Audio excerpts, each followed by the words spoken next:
بسم اللہ الرحمن الرحیم۔ معزز ناظرین السلام علیکم، میں ہوں محمد اسامہ اور آپ دیکھ رہے ہیں اسامہ اسپیکس۔ ناظرین، غلاف کعبہ کا رنگ سیاہ کیوں ہوتا ہے؟ کیا غلاف کعبہ کو اور رنگ بھی دیے گئے تھے؟ کیا غلاف کعبہ کو سال میں 3 مرتبہ بھی تبدیل کیا گیا تھا؟ اور پرانے غلاف کعبہ کو کہاں لے جایا جاتا ہے؟ ان سب سوالوں کا جواب جاننے کے لیے ویڈیو کو آخر تک دیکھیں۔ ناظرین، جب سے حضرت ابراہیم علیہ السلام نے مکہ کی بے آب و گیا اور چٹیل وادی میں قدم رکھا، تب سے آج تک بلکہ تا قیامت یہ وادی انسانوں کے لیے کعبۃ اللہ اور مسلمانوں کے لیے قبلہ کا درجہ اختیار کر گئی۔ حضرت ابراہیم علیہ السلام اور ان کے شیر خوار نے اپنی امی ہاجرہ کے ساتھ وادی میں قدم رکھا۔ ابراہیم علیہ السلام کے چلے جانے کے بعد ہاجرہ اپنے شیر خوار کے لیے پانی کی تلاش میں اس وادی میں چکر لگانے لگیں۔ اچانک ننھے اسماعیل کی اینڈی کے نیچے سے پانی کا ایک فوارہ پھوٹ پڑا۔ اسے زمزم کا نام دیا گیا اور وہ آج تک جاری و ساری ہے۔ حضرت ابراہیم علیہ السلام مکہ واپس ہوئے تو اس وقت ان کے بیٹے اسماعیل کی عمر 30 سال ہو چکی تھی۔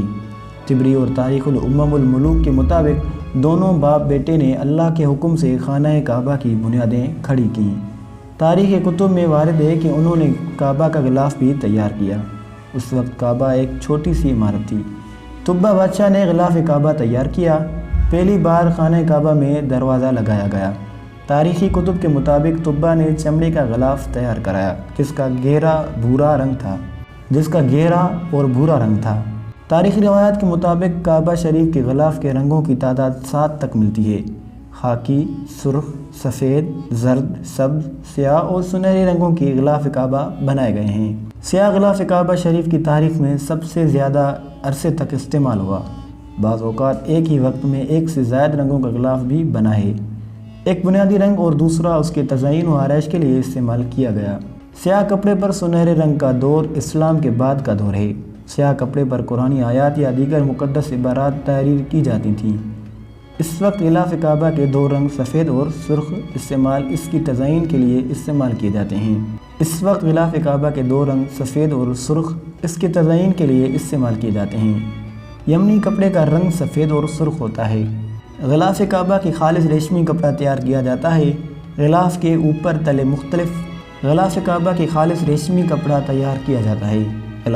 تلے مختلف پرت بنائے جاتے ہیں اور یہ اچھا خاصا وزنی ہوتا ہے جسے اٹھانا آسان نہیں رہتا۔ خانہ کعبہ پر غلاف رکھنے کا عرصہ بھی مختلف رہا ہے۔ حالیہ عرصے میں ہر سال غلاف کعبہ کو تبدیل کیا جاتا ہے، لیکن ماضی میں بعض دفعہ غلاف کعبہ کو سال میں 3 بار بھی تبدیل کیا جاتا رہا۔ غلاف کعبہ کی تبدیل کی مشہور تاریخوں میں یوم عاشور، 1 رجب، 27 رمضان، یوم الترویہ اور قربانی کا دن زیادہ مشہور ہیں۔ جب نبی اکرم صلی اللہ علیہ وسلم فاتح مکہ کی حیثیت سے شہر میں داخل ہوئے تو اس وقت قریش مکہ کا تیار کردہ غلاف کعبہ کی زینت تھا۔ آپ صلی اللہ علیہ وسلم نے اسے تبدیل نہیں کیا بلکہ اسے باقی رکھا گیا۔ جب خانہ کعبہ میں خوشبو چھڑکنے والی ایک خاتون کے ہاتھوں غلاف کعبہ کا کچھ حصہ جل گیا تو آپ صلی اللہ علیہ وسلم نے سفید اور سرخ رنگ کا یمانی کپڑے کا نیا غلاف بنوایا۔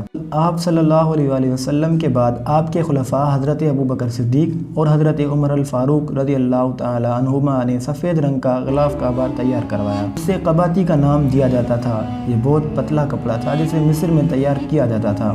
حضرت عمر رضی اللہ تعالیٰ عنہ کے دور میں بیت المال سے سال میں 2 بار غلاف بنایا اور تبدیل کیا جاتا تھا۔ ان کے دور میں تبدیلی کے بعد پہلا غلاف شیبہ بن عثمان الحجی کے پاس رکھ دیا جاتا تھا۔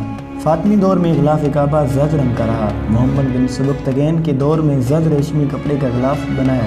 عباسی خلیفہ ناصر نے سبز ریشم اور اس کے بعد سیاہ ریشم استعمال کیا جو آج تک جاری ہے۔ سن 1346 ہجری میں سعودی عرب کے بانی شاہ عبدالعزیز آل سعود نے غلاف کعبہ کے لیے الگ سے ایک ادارہ اور کارخانہ قائم کرنے کا حکم دیا۔ غلاف کعبہ کی نگرانی وزیر خزانہ عبداللہ بن سلیمان کے سپرد کر دی گئی۔